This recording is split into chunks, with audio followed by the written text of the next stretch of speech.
On va en revenir un petit peu sur le choix de l'objectif. Ce qui est important, c'est de pas forcément partir avec tout un panel important d'objectifs, parce que sinon vous n'allez pas pouvoir, à moins que vous partiez vraiment pour faire de la photo, que ce soit l'objectif du voyage. Mais s'il faut traîner avec vous une valise complète d'objectifs, c'est très compliqué. Donc faites des choix par rapport à ce qui vous convient le mieux. Moi, en tout cas, ce qui me semble important pour du voyage, c'est d'avoir, en tout cas, au moins un objectif. Le premier objectif, c'est quand même un grand angle.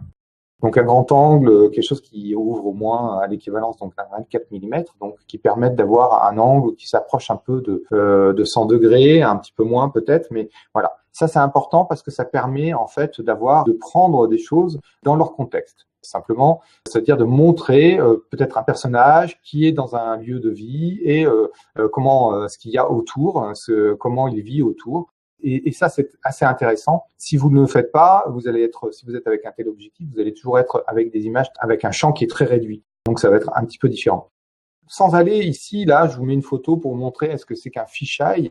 Donc là, ça, c'est l'extrême dans le grand angle, puisque là, on est sur un angle qui va au-delà de 100 mm. C'est un angle qui va carrément à 180 mm. C'est-à-dire que vous voyez tout. À la limite, quand vous prenez une photo, il faut faire attention à vos pieds, parce que vous pouvez vous prendre les pieds en photo. Donc, le fisheye, ça, c'est quand même quelque chose de très particulier et que on utilise très peu parce que d'abord ça coûte très cher et puis ça déforme tellement que on s'en sert pas très régulièrement. Voilà. Mais le grand angle qui reste raisonnable, on a une déformation qui est comme vous pouvez voir ici sur cette photo avec cette jeune fille sur le bord du bateau. On a une déformation qui est existante quand même au niveau du bateau, le bout, la rampe est assez agrandi. Néanmoins, ça reste correct. Et on n'a pas, comme sur le fisheye, cette déformation, je reviens dessus, qui courbait en fait l'horizon. On reste sur un grand angle où l'horizon reste à peu près correct. Alors sauf si vous prenez une photo de vraiment pencher de dessous, vous allez courber un peu l'horizon. Faites attention dans ce cas-là, l'horizon, mettez-le toujours au centre de l'image, ça évitera d'avoir trop de déformation. Et alors, vous voyez, le grand angle vous oblige en fait à quand même mettre des choses devant, mettre un avant-plan pour raconter un petit peu les choses. Mais c'est quelque chose qui devient très intéressant.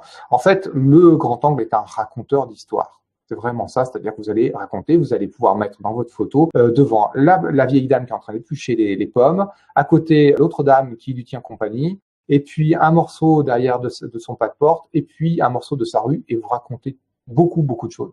Et ça, c'est typiquement des photos qu'on va mettre dans un album. C'est pas des photos forcément, enfin on va peut-être pouvoir les mettre au mur, mais c'est vraiment des photos qui se mettent dans un album. C'est des photos qu'on peut mettre dans un livre. Les magazines sont friands de ce type de photos parce que ça raconte une histoire.